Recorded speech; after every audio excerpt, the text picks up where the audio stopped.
Hello guys, this will be a sequel on my first video, and I'll talk about what it would take for NA to win Worlds. So right now, if we go off of Season 5 Worlds, we we can say statistically that NA performed probably 5th best out of the major regions. Even even the LMS and China perform above NA. Maybe China underperformed relative to NA. Um, However, my argument here is that NA severely underperformed at Worlds. We should have expected NA to be fourth, uh, to be better than the LMS region, and slightly worse than Europe or China, yet it performed worse than both of them.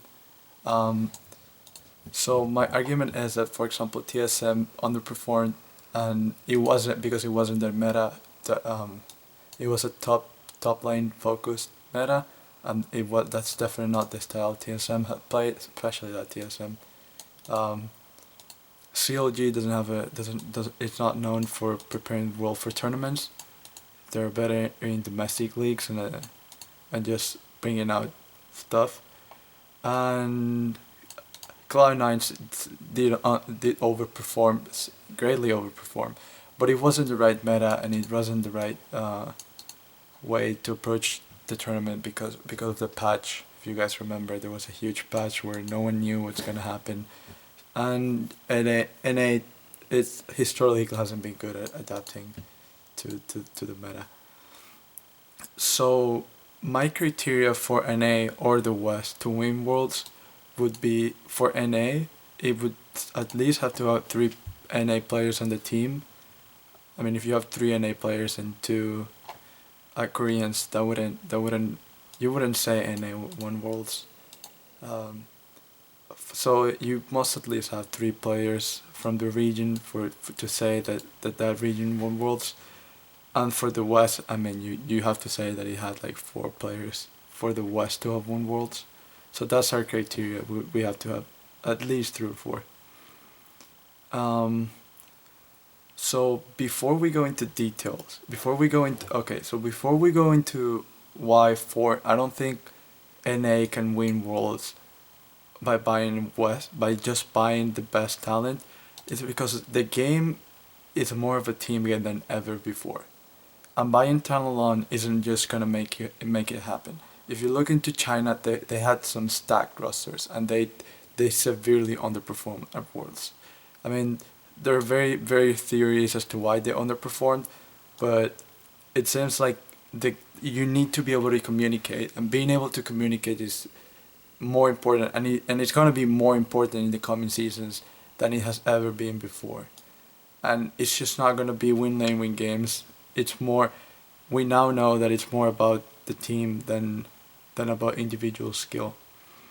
Um, so if you have a team like TSM, so one way the NA could win Worlds is if you have TSM buy a super team, buying like Marin, and they have Bjorsen in the mid lane, so you don't really need to buy another one, especially because Bjorsen is a grandfather.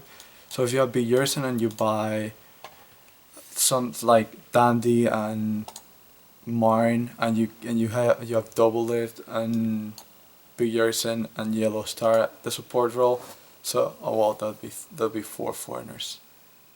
Well, but you get the idea. If you get a super team, however, if you get a super team including Koreans, I don't think that's gonna be enough, because again, the team is more of a team game than ever before. I honestly think that a team like the current TSM, where they're able to communicate and practice together for a few months, would beat an all-star team like Faker, like Wei Zhao, and some top laner that can't speak English, and you get the idea. So like a team that's not able to communicate, it's not gonna be. I think it's you need to be able to communicate. If you're gonna buy Korean talent, they need to be able to communicate. Like Rush is a good example. So I don't think an A can win Worlds by just buying talent. Um, Second, an NA super team, something like Double Lift, Bigger's his grandfather, so he wouldn't. An NA super team doesn't seem like. I mean, you can have an NA super team like with 3 NA players, but when you try to put 5, I mean, I don't think you're gonna get a world class mid laner. I don't think NA has a world class top laner. Doublelift can certainly, I think Doublelift can compete at the highest level, but who are you gonna put in the mid lane? Golden Glue? Come on. However, a Western super team like the one that TSM put together, I think they do have a chance of becoming one of the best teams in the world right now. Um, because they have the skill, and they have they all speak English, so they can communicate with each other better than they've ever have, because in their previous teams not all of them spoke English as well as they do in this team. And now that they have Yellow Star, I really think, I mean, you have Yellow Star, a world class player, Dolliv, a world class player, but you're saying maybe not quite world class, but very world class. Like, he can compete with Faker. Svenskeren, world class player. Hansern's the only maybe. We haven't seen enough from him to know that he has the world class capabilities. However, with this TSM team, I think you lack the coaching staff. If you look into the coaching, they don't have a coma that's gonna lead them into the world championship.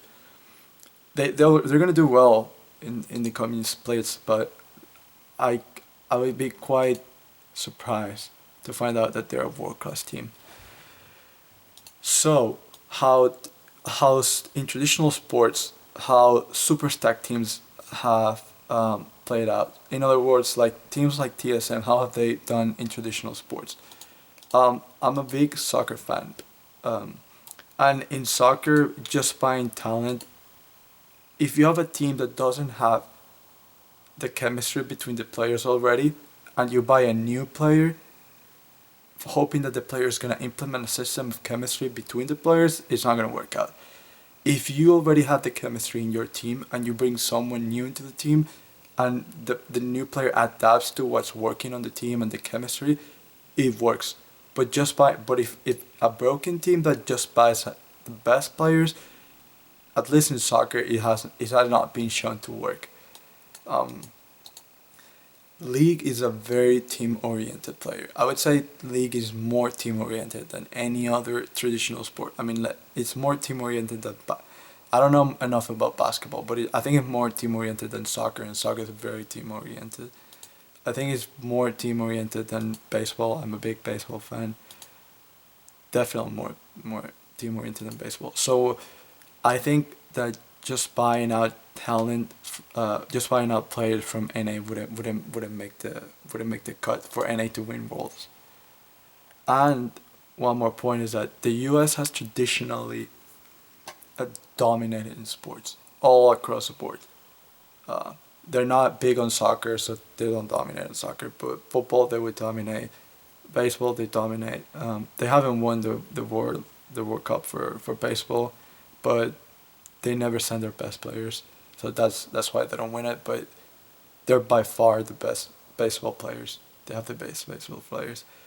Um, so my point is that if Americans wanted to improve the scene, they have the means to do it because they have the money and the economic power to do so.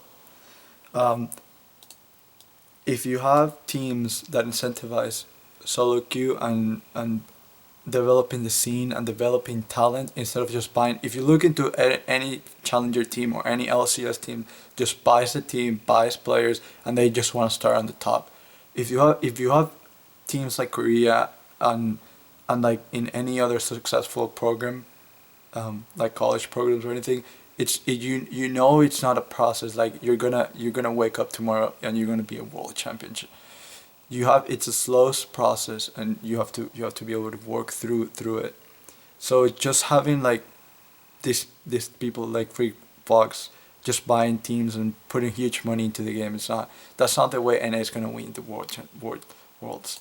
I do think NA is gonna win worlds. It's not gonna be next year or 2 years from now, but I do think NA has a chance of winning worlds in 5 years from now, because he has more economic power and influence than Korea has.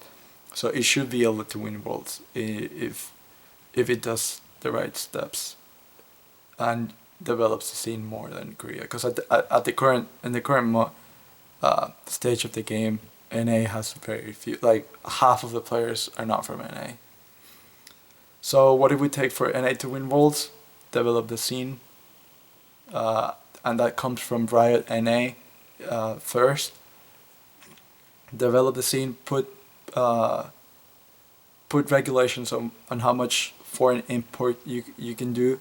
I know there's already a limit on 3, that you can have 3. You have to have 3 NA players, but make it so that teams have to buy rookies each season, so that they develop the NA talent, which is not done at the current moment. And honestly, NA teams are not taking advantage of it. One last time, what would it take for NA to win Worlds? Develop the rookies, develop the solo queue, get better practice, make long-term decisions, not short-term. Get rid of the players that are not working hard. Reward the players that are working hard. You'll get a championship in 5 years. Thank you guys for watching.